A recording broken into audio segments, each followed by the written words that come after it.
Sir ಹೇಳಿ ಯಾವಾಗ ಮಾಡ್ತೀರಾ ಪ್ರಮೋಷನ್? ನಿನ್ಯಾಕ್ ಪ್ರಮೋಷನ್ ಮಾಡೋ ಸರ್? ನೀವೇ ನಂಗೆ ಮೆಸೇಜ್ ಮಾಡಿದ್ರಲ್ಲ ನಾಳೆ ಆಫೀಸ್ ಬೇಗ ಬಂದ್ಬಿಡು ಪ್ರಮೋಷನ್ ಇರುತ್ತೆ ಅಂತ. ಪರಮೇಶ್ ಇರ್ತಾರೆ ಸಿಇಒ, ನೀನ್ ಟೈಮ್ ಕರೆಕ್ಟ್ ಆಫೀಸ್ ಬರಕ್ ಹೇಳ್ತಾ ಇದ್ರು. ಮೆಸೇಜ್ ಓದಕ್ ಬರಲ್ಲ. ನೀನ್ 10 ಪಾಸ್ ಆಗಿದ್ಯಾ ಇಲ್ವಾ ನೀನು?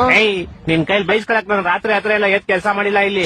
ರಾತ್ರಿ ಎಲ್ಲ ಎದ್ ಯಾವಾಗ ಮಾಡಿದ್ದು ಕೆಲಸ ನೀನು? ಅದೇ ಸರ್ ರಾತ್ರಿ ಎಲ್ಲ ಎದ್ದಿ ಕೆಲಸ ಮಾಡಿಲ್ಲ ಇಲ್ಲಿ ಅಂತ ಹೇಳಿದ್ ನಾನು. ನಿನ್ ಕಿವಿ ಸ್ವಲ್ಪ ಕ್ಯೂಡ್ ಅನ್ಸುತ್ತೆ. Shut up you idiot. ಒಂದು ಕೆಲಸ ನೆಟ್ಟಗ್ ಮಾಡಲ್ಲ ನೀನು. ಕ್ಲೈಂಟ್ಸ್ ಎಲ್ಲ ಬಂದ್ ಕಂಪ್ಲೇಂಟ್ ಮಾಡ್ತಾವ್ರ ನಿನ್ ಮೇಲೆ. ಏನಂತ ಕಂಪ್ಲೇಂಟ್ ಮಾಡ್ತಾವ್ರೆ? ಕರೆಕ್ಟ್ ಪ್ರಾಜೆಕ್ಟ್ ಕೊಡಲ್ಲ, ಬಾಯ್ ಬಂದಾಗ ಮಾತಾಡ್ತೀಯ ಕ್ಲೈಂಟ್ ಗಳ ಹತ್ರ.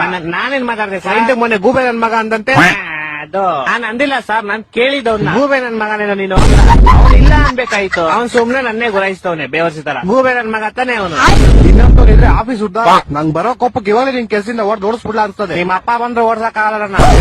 ಯಾಕಂದ್ರೆ ನಿಮ್ಮ ಅಪ್ಪ ಈ ಆಫೀಸ್ಗೆ ಹೆಚ್ಚಾರ ಅಲ್ವಲ್ಲ ಸರ್, ನೀವ್ ಹೆಚ್ಚಾರು. ನೀವ್ ಬೇಕಾದ್ರೆ ಓಡಿಸ್ಬೋದು ನಾನು. ಅಪ್ಪ ದೇವ್ರೆ, ಎಂತ ಗೋಳಿ ಮಗನ್ ಹೈರ್ ಮಾಡ್ಕೊಂಡ್ಬಿಟ್ನಪ್ಪ. ಮೆಸೇಜ್ ಓದಕ್ ಬರಲ್ಲ, ನೆಟ್ ಮಾತಾಡಕ್ ಬರಲ್ಲ, ಕೆಲ್ಸ ಅವ್ರು ಕ್ಲೀನ್ ಆಗಿ ಮಾಡಲಿ. ಓಕೆ ಬಾಸ್, ಓಕೆ ಅಂದೆ.